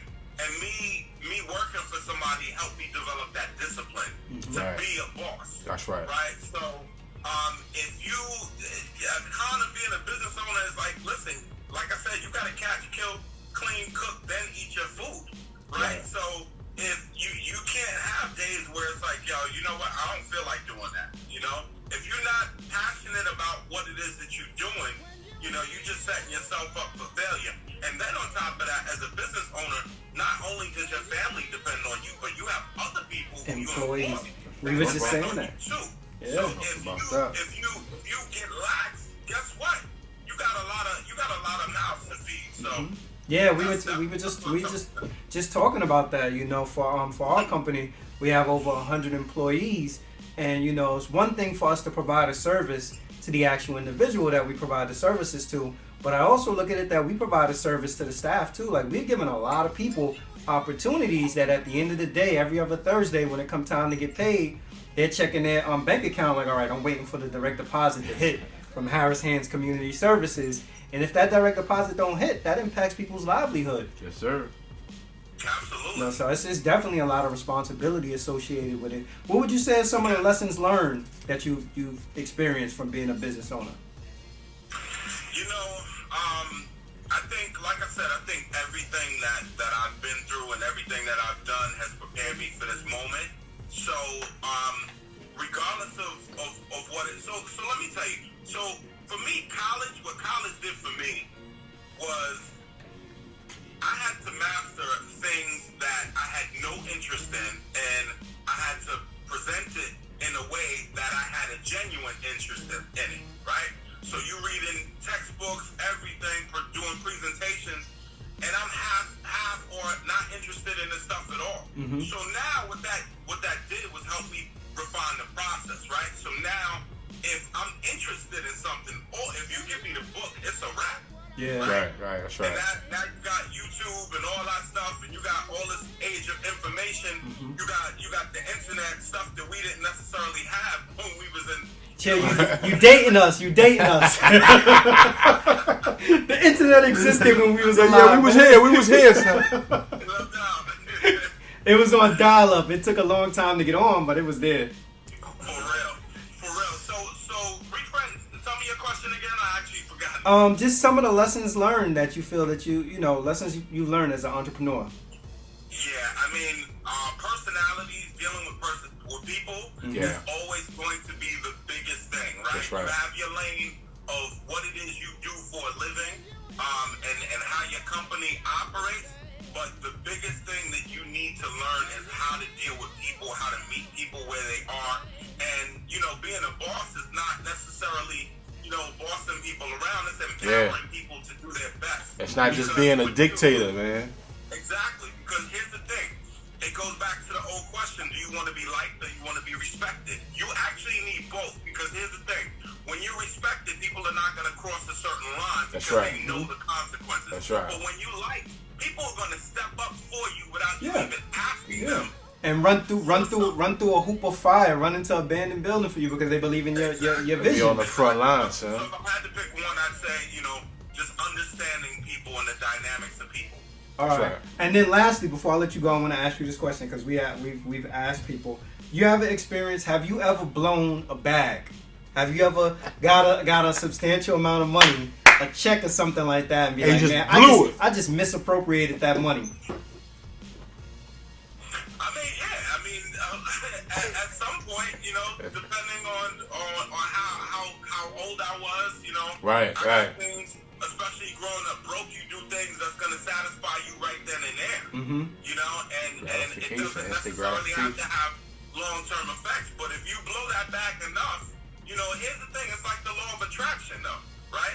When you have it, it's easy to attract it. When you don't have it, it's hella hard to get it. Yeah. You know what I'm saying? And I know you gotta concentrate hard, like, oh shit, I gotta eat. Yeah, I'll give you 3 examples, right? When you got a job, it's easy to get a job. Mm-hmm. Right? When you ain't got no job, hella hard to get a job. When you got money, it's easier to attract money. When you ain't got no money, it's hella hard. When you're in a relationship, it's easy to attract the opposite gender. When you're not in a relationship, He's struggling. The struggle is real, son. Yeah. You ain't lying, bro. I firmly believe that everybody at some point in a time, you could blow one bag, but if you should blow that one bag and then learn from that experience. If you blow a number of bags, then you just a black boy, so you like wasting money. Irresponsible. Yeah. Yeah, and honestly, you want to do things that's gonna set you up to win. That's right. All day. If you want to splurge, if you're gonna get something that's not necessarily that's a want versus a need, get that with your extra money. You know what I'm saying? If you got a 9 to 5, pay your bills with your 9 to 5 money. If you want to splurge on something, hey, maybe something frivolous, get an extra hustle so that you can compensate finance from that. Yeah. You don't have to take from your 9 to 5. The everyday hustle. Yeah. That's right. Before you get off, real quick, plug the barbershop. Tell them how people get in contact with you.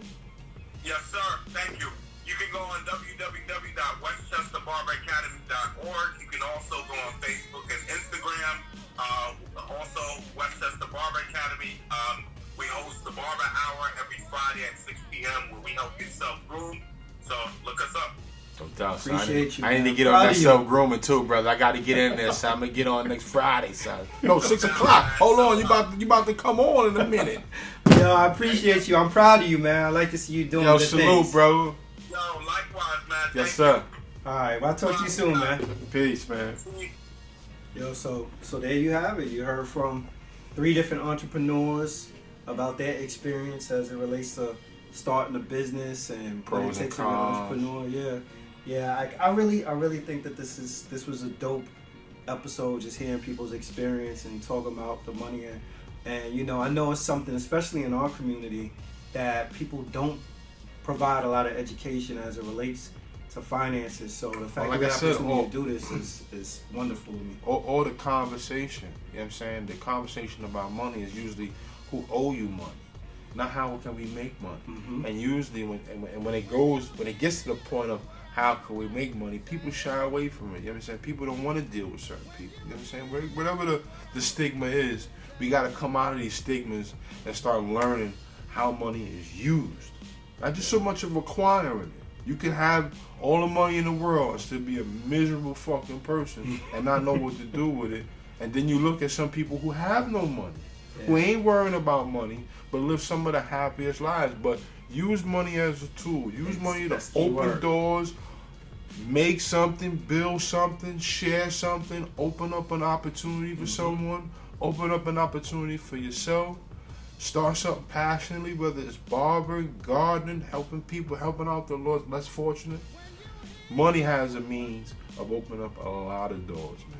Yeah, the common theme from all the entrepreneurs, though, everybody talked about, which to me was dope, was just about like opportunity, not only about themselves, but opportunities For others. for other people, Yes, right? So to hear people talk about that, I really appreciate it. Well, you We know, have to be of service, man. We gotta be of service to one another, man. So. yeah. So there you have it, episode 5. Episode Dead 5, Presidents. baby. We Dead probably Presidents. gonna have to come back and do like a sequel to this because I know there's plenty of other people. Thomas Jefferson. I don't like Thomas Jefferson. Who probably wanna talk about their This experience bastard with money. ass is on a $2 bill. Right. So Do the knowledge. like the podcast, comment, you know, subscribe to us. You can reach us on Spotify, Apple SoundCloud. Podcasts, Google Podcasts. You know, We on there, baby. thank you for listening. Appreciate y'all. Peace.